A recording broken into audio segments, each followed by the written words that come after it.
रात के अंधेरे में होने वाले इजलास सूबे की भलाई के लिए नहीं थे, मकसद ये था कि आओ मिलकर खाते हैं।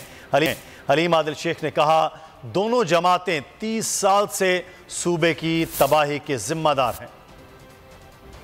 रात के अंधेरों में बिलावल हाउस और गवर्नर हाउस में जो इजलास हम सुन रहे हैं वो कोई सिंध या शहर कराची के भले के लिए नहीं है, न सूबे के भले के लिए। वो हिसाब किताब का झगड़ा है, माल पानी का झगड़ा है, नूरा कुश्ती है। दोनों पार्टीज इलेक्शन से भागना चाहती हैं, क्योंकि पूरे मुल्क में इलेक्शन हुए, हमने देख लिया। कराची में बाई इलेक्शन हुए, हमने देख लिया, जिसकी वजह से इन्होंने एक राग अलापना शुरू कर दिया हल्का बंदियों का। वो अलादीन के चिराग लगाओगे कि हल्का बंदी हो जाएगी, इलेक्शन भी हो जाएगा, किसकी आंखों में धूल झोंक रहे हैं। ये कोई हल्का बंदियों का इशू नहीं है, ये हिस्सा पत्ती का इशू है। ये जो इकट्ठे हुए थे, लग रहा है कोई पैसा रह गया, जो इम्पोर्टेड रिजीम के मौके पे जो डील्स हुई थी, लग रहा है उसमें कोई माल बाकी है, इसलिए ब्लैकमेलिंग करनी है, अब भी करनी है। ये 3 हो तो भी ब्लैकमेलिंग करेंगे, ये 1 हो तो भी ब्लैकमेलिंग करेंगे।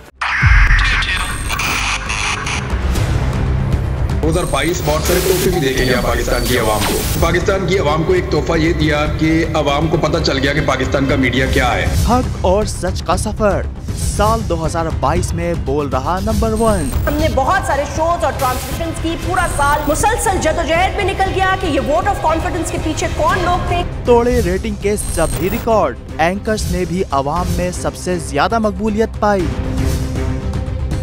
और सोशल मीडिया पर भी बोल रहा सब पर भारी। सब्सक्राइब करें और बेल दबाएं ताकि कोई खबर रह न जाए।